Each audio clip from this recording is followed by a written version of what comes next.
ahead and finish off your last statement. Finish off wherever you are.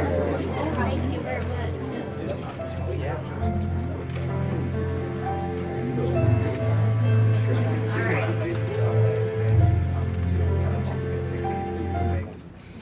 So now what we're going to do is we're going to narrow down your top 5 passions. So some of you have kind of skipped ahead and you made up that I already know what my top 5 are, right?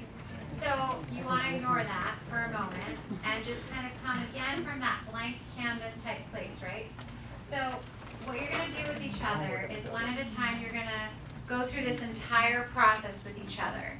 So first of all, partner A, raise your hand. Just pick a partner A. Okay, great. So now you know partner A is going to go first, right?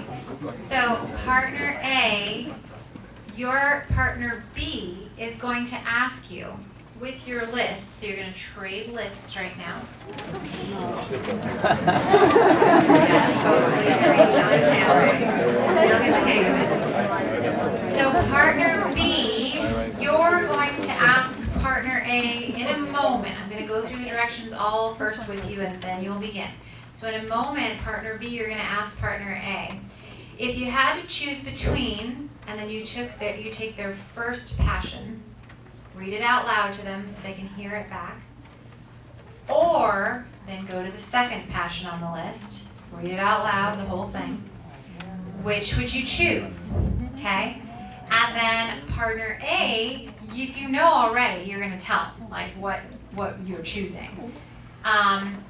We'll kind of give you some pointers if you get stuck. But if you get stuck, one of the things you might want to ask partner B to partner A is if you could never have the first passion and only have the second passion, or you could never have the second passion and only have the first passion, which would you choose? Because then if you take it away like that, then it might make more sense and be more clear for them. If that still doesn't work, you can ask them to close their eyes and imagine their life with passion number 1 and what that looks like, and then switch gears and imagine your life with your second passion and what that looks like. What I want you to choose from is your heart, not your head. So some of you who have kind of gone forward chose from your head. This is it, I know this is what I'm going to do, this is my number 1, this is my truth. I want you to choose from your heart and be open to the possibility that it may not be what you think it is. So you're going to continue comparing the one you chose with the next number until you go through the entire list. So if you're using the first passion and you're winning out on the first passion, you get to passion number 4 and then passion number 4 beats number 1, then you're going to take passion number 4 and go to number 5 and compare number 4 all the way down. Make sense? Okay.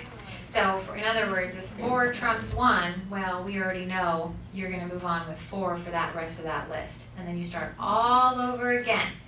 Some of you, your minds are going to say, oh, well, I know number 1 was really big for me, so let's just compare it to number 6 now.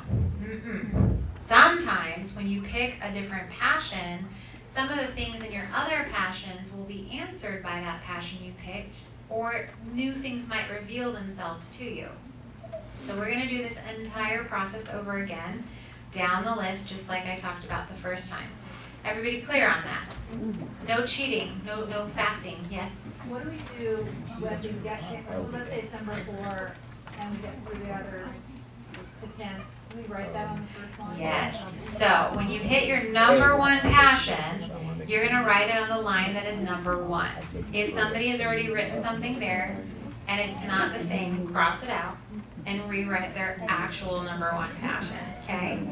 And then when you go through the list again, you're going to, with number 2 passion, write it in the number 2 section, or number 2 underneath the whole list of 10, and so on, okay? Now, so that's the directions on labeling the one you chose as 1. Repeat the process to identify 2 to 5. So you're going to go to your top 5 passions on this list, okay? One thing I want to encourage you to do is to be open. So again, open that things might shift for you. If you've already written down what you think are your top 5, suspend that, let that go. And be open to possibilities. Be honest. Don't be surprised if some of the choices you make on this list change each time. Sometimes with parents who write, to spend a quality time with my daughter and enjoy ourselves or whatever. Your guilt is going to say, oh, that should be my number one. It's my daughter. It's my number one. But it may not be, and that's okay. So the good news with this passion test is you can have everything on that list.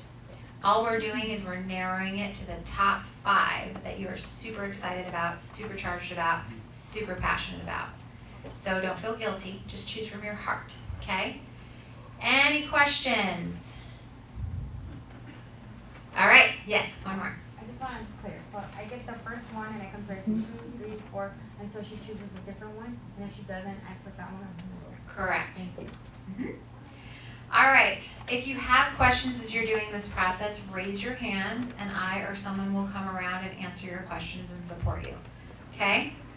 All right, so go ahead and start.